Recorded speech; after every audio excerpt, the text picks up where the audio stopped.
This is Norma King talking with Bill Allen in about 1980 in Kalgoorlie. Bill was a former resident of Gwalia, near Leonora, and Wiluna, and he's talking about the early days. Hey, where were you born? Where were you born?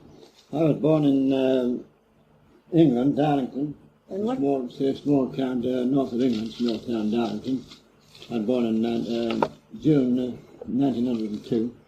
And what's I going to say? 1902. And then how many brothers and sisters did you have? Yeah, just a brother and one sister. And then you came out to Australia. We came out with a stepbrother, you see. What was his name? Bobby Thompson. Bobby Thompson. You kept your name Alan, did you? Oh yes.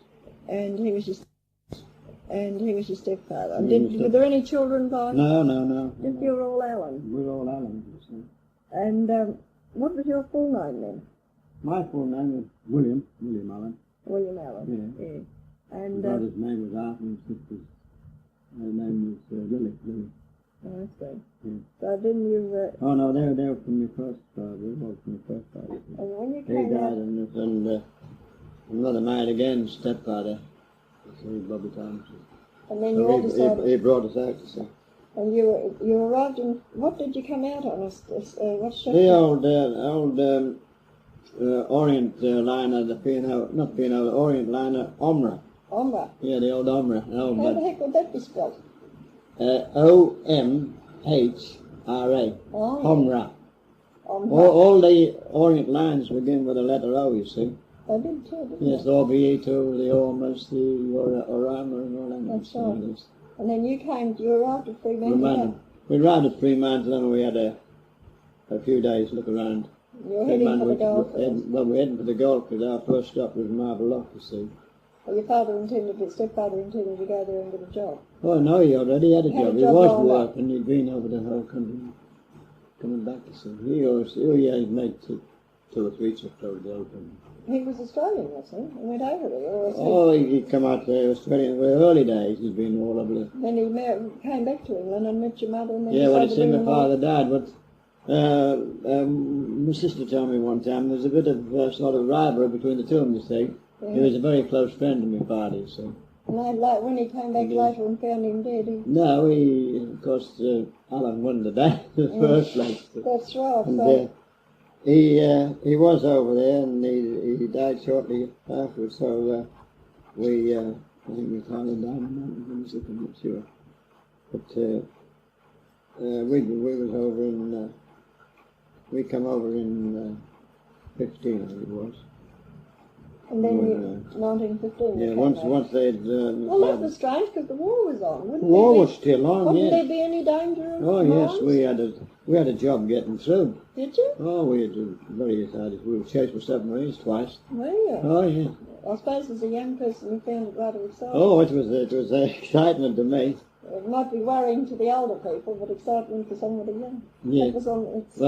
Coming over, we had a pretty rough passage through the Bay of Biscay. Mm. When we got to this here submarine chased us, you see, before we got to the Bay of Biscay. Mm. And instead of going just skirting the edge of the bay, where it was, it was a pretty rough passage through, in any case, through the Bay of Biscay. So instead of just skirting the edge, then the boat made for the French coast, because he went right to the middle of the Bay of Biscay, so you can guess the passage we had. Oh goodness, how sad. Would be very rough. She was rocking and rolling on the crockery where she'd roll over one way, there'd be a pile of crockery, and they'd go crashing, and she'd come back the other way. I bet there's a few sick people too. Oh yes. Oh, not people there. Anyway, we got safely through the Bay of Biscay, all right. We got to the submarine, and we're sailing on towards one of the French ports, Toulon or something. And the weather wasn't too bad, There was a little bit rough. So I said to Mum, "Come on, get out of your cabin and come up on deck." And there was some of the French warships manoeuvring and all that. He says, "Come on, after there's a beautiful sight here. That is French torpedo boats and gunboats dashing around, and there's those submarines." I says, "Come on, have a look." Oh, he says, "I don't want to come up on deck. Anyway, I persuaded her to come on deck. I was sitting there watching these, and it just wasn't that rough, you know. But there's a bit of a wave come up.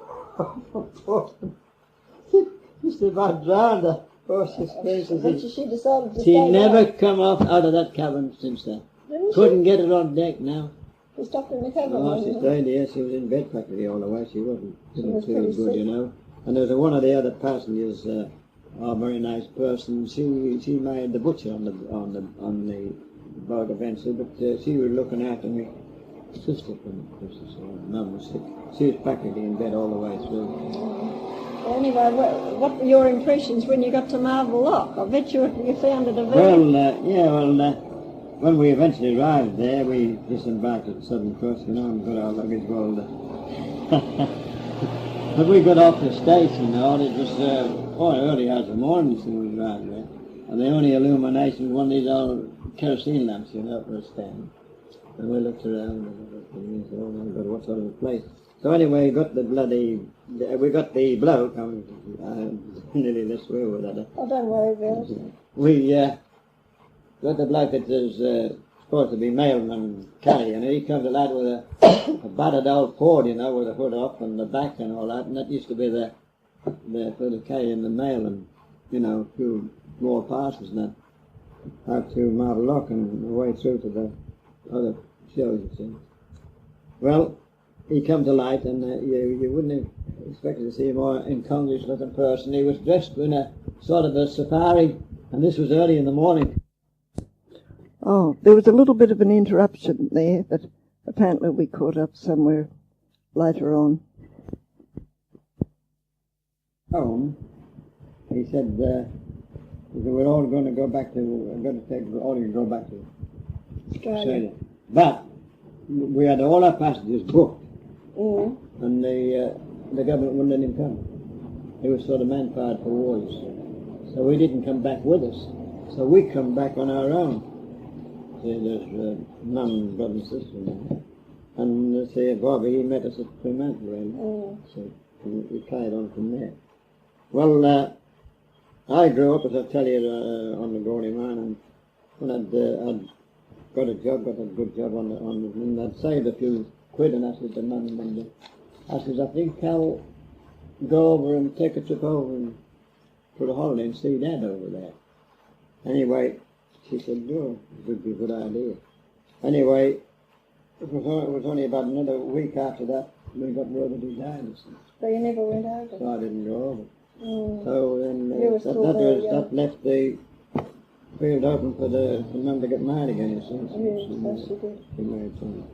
Anyway, I've become a stepfather, you see.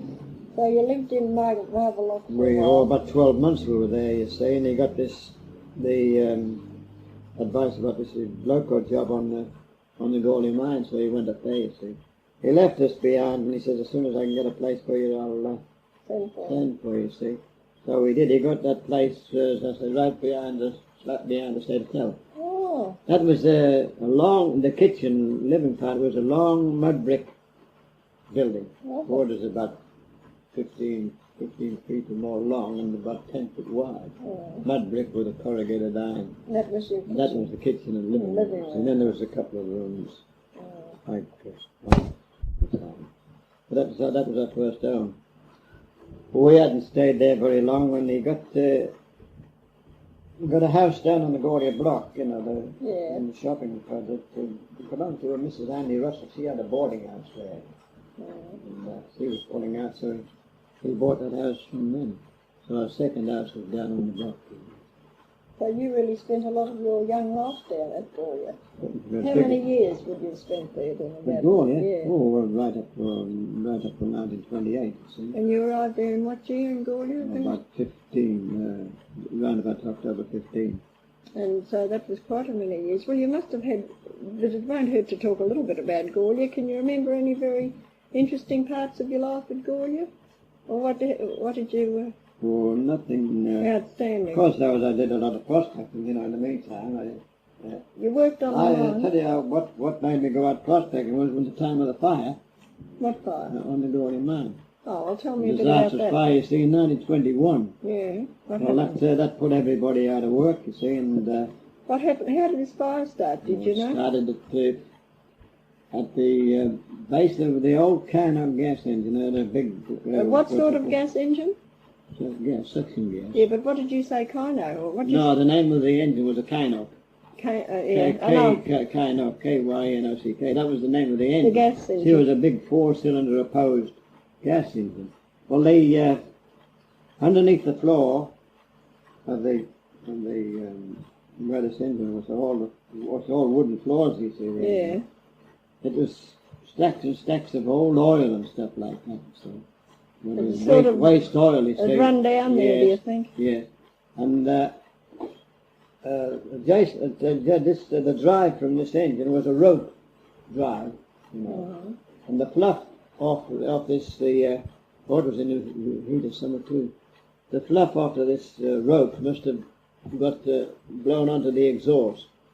And it's the only way they can find out what things has happened. Because this exhaust pipe used to get red hot. Absolutely red hot.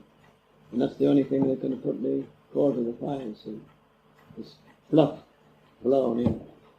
So that it started a big fire, and how much got burnt down? Oh, all the power plant. Not they didn't touch the treatment plant. They saved all the winding engine and that part, the gas plant on the other end. That was all right. But the main power plant, you know, the electric and all them, that burnt out. So that more or less that nobody could go underground, could they? From that, there would be no power. Or? Oh yes, they could go underground because that was on steam, you see. Oh, I see. The boilers and everything. So what? They could still wind. They could still use the winder, you see. That's right.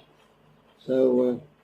But what did put you out of work? Because what were you doing then? On the woodline. On the woodline. Driving these little locos. Kicked off. They didn't need any more wood for a while. No, well, you see, what we did, we cleaned up all the line, you see, because all the cutters had to come in. We cleaned up all the line, all the wood that was on the line, you see, and then once we got that, well, our job was finished, there's nothing to do. Waiting because they had enough wood piled up? Oh, they had stacks and stacks of reserve wood. And thousands and thousands of tons of reserve wood in stacks, you see. So they decided that people on the woodline could stop off work till they got it all going again, was that it? Well, yes, they was out of a job, you see, because there was no work for us. There's no work for anybody else. But did men work underground just the same, or did they just stop working? No, it closed the whole mine. How long did the mine stay closed down? Very long? Well, yes. It was when they started to clean up all the demolitions, they put in applications to the government for some bit of assistance with those to put the new machinery in. And the government gave them a grant, I think it was about 75,000 in them days. That was pretty Good grant, and that helped them to kick off again. So by the time they got the new engines and everything going, in 4 years. 4 years? 4 years, yeah. Oh, I never knew that. Oh, yes. What Gwalia, and what happened to Gwalia in that People 4 years? had to leave the place, the people had to go and leave the place and look elsewhere. And that would have been bad, wouldn't it? That would have been a lot of empty houses. Oh, it was.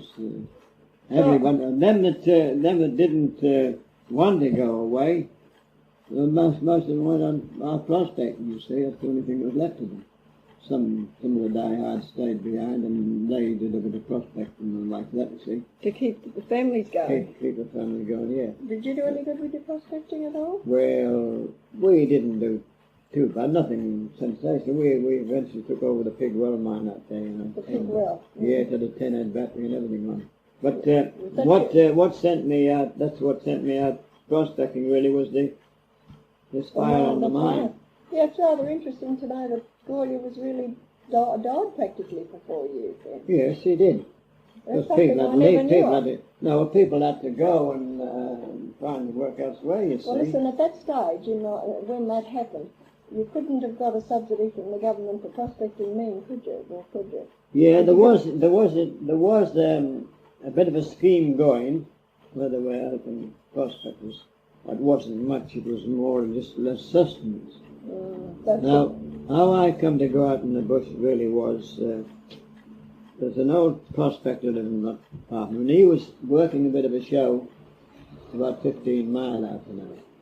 And I said to myself, well, what was fetching a good price then was kangaroo skins. Oh. So I said to this old bloke, I said, I said, by the way, Tom, I said, any roos out your way? Oh, he says, tons of roos out there. So I said, he said, I was thinking of coming out, getting a few skins. So he said, oh, you get all the skins out there you want, see. So anyway, I went out there, he said, you can pitch your camp in our place. And he says, you can keep us supplied with a bit of meat. Oh. Anyway, I went out there and I pitched a nice little camp up there. And he said, now, if you want to go and do any night shooting, what I do, he had his boy out there, and he had a old darky, old horse just on his last legs in a spring cart. Mm. He says the boy generally takes these, they had a load of 4-gallon tins, petrol tins. Oh, yeah, Kerosene? 20. Oh, Well, petrol, petrol wouldn't be more than petrol probably.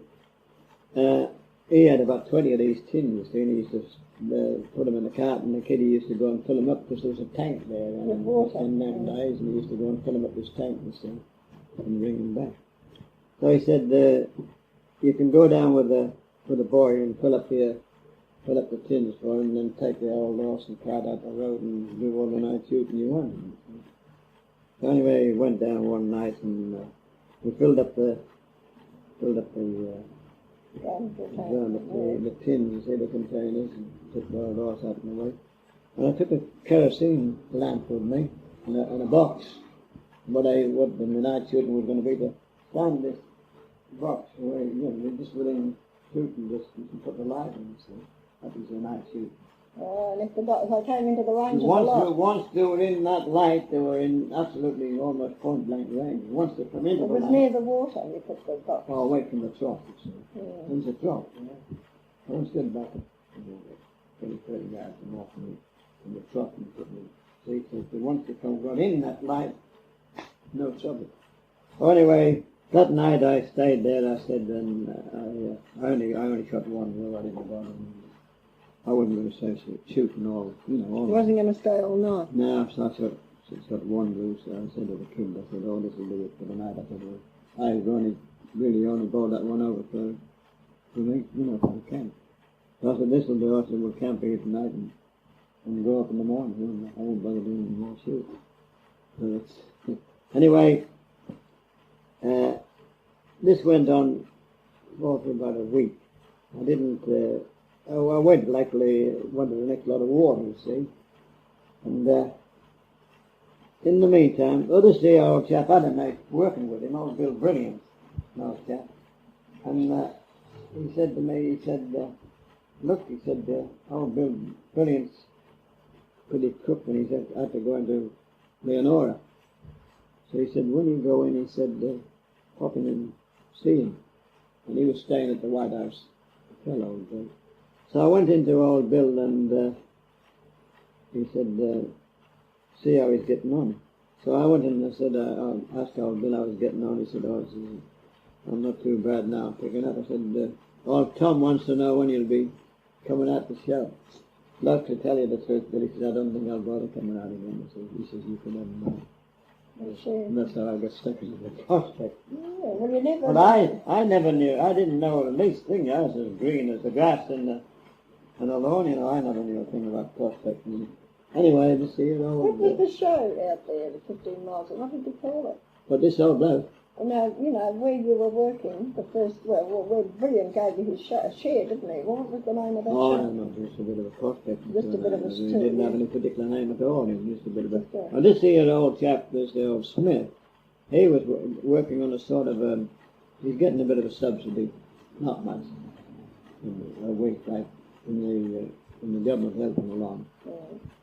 Otherwise he wouldn't have been able to carry on. So, a bit of a sustenance, it was more or less a sustenance. Anyway, I took the job on and... were you able to get a sustenance too then? Were you able to get some sustenance? I didn't need, still had a few good belongings. I didn't need a plan for the sustenance. So anyway, I worked with him for a while, you know, and he learned me all the good about it. You know, he's a good prospector, a good miner, and timbering a shaft. He was past mark. We stuck a soft patch, and he said to me, "We'll have to coast timber this." And I said, "What do you do?" He said, "Bush timber." So we had to go down the creek. There's a creek not far away, and selected all the timber we wanted, you know, and we carried it up to the slope. And you ought to see the job he made of close timber in that side. That's right. But he comes from Mount Zion over in Tasmania, originally. You know, you were saying, that's where he first came. You know, you said about this fellow called Brilliant. There was a mine called the Brilliant up there. I wonder if it was named after him, or was it might have been just a coincidence. The Brilliant was out of Agnew Way.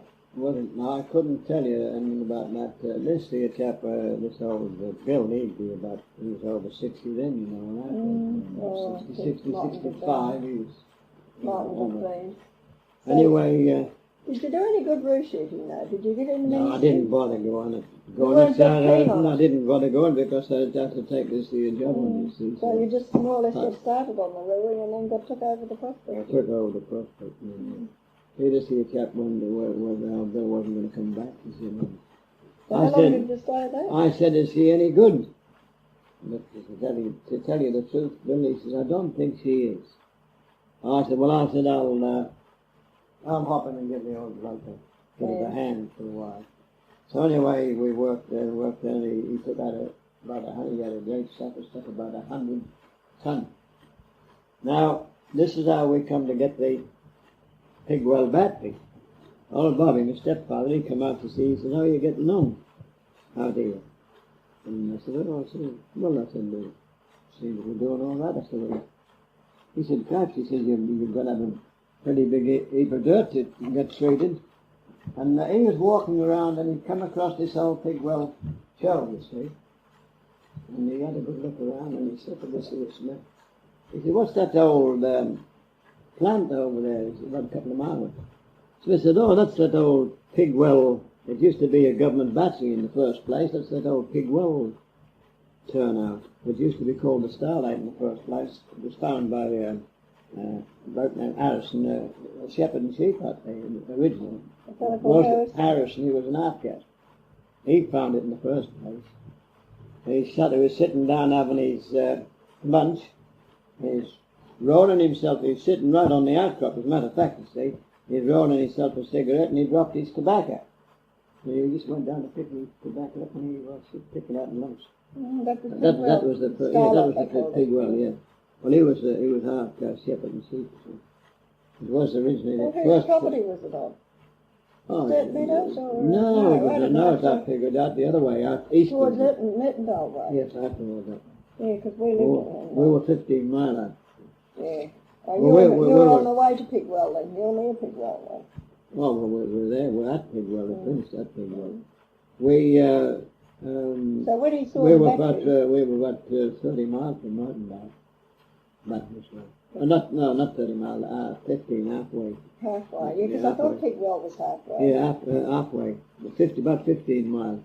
So what happened when your stepfather came out and saw that old battery? He saw that old battery, and he said to this old Smith, and he said, "Who owns it?" He said, "Well," he said, "there's a syndicate got it now." He said, I forget, I think he said it's the Starlight Syndicate now, owned it.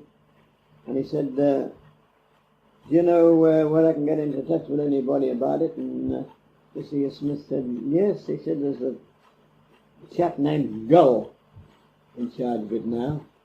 And he said, "Do you know where he can be contacted?" He said, "Oh, yes, he's over the other side somewhere."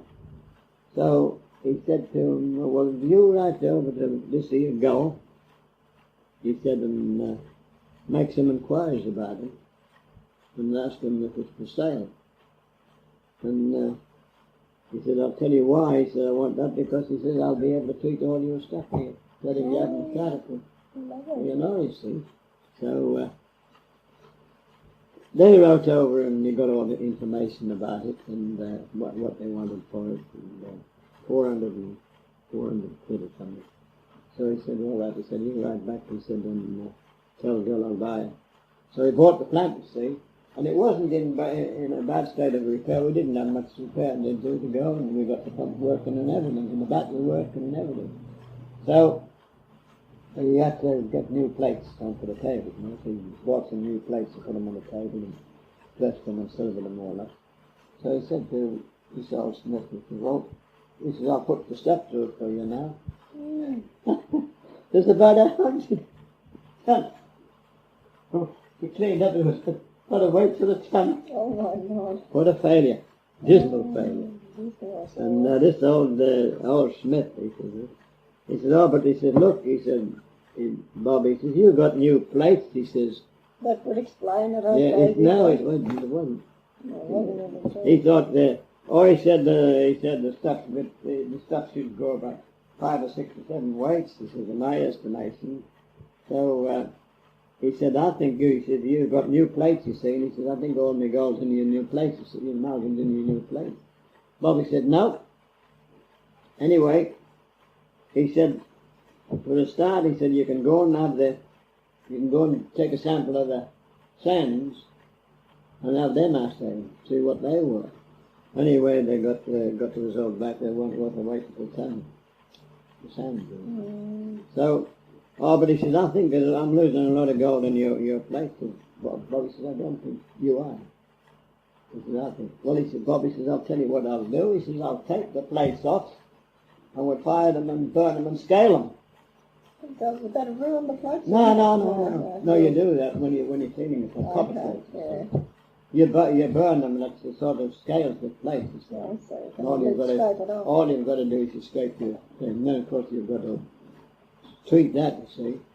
But anyway, they did that, and he hardly got anything fairly, you know. So it was proved that anyway. It was proved that the show was no good. The show was no good. What did you two do then? Well, then, I said to the old man, Bobby, I said, oh, I think I'm not sticking to this.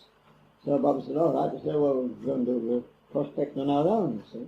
See, we had the mill. So, Bobby, we tried the pump and the great big 10-inch corn slip company. So it was only a single actor now. But he tried her and she was in good working order. So Bobby says, he says, I think we'll get some firewood in and we'll give the place a bit of a go now. He says, I think I'll start pumping around. So the old pig will. Yeah.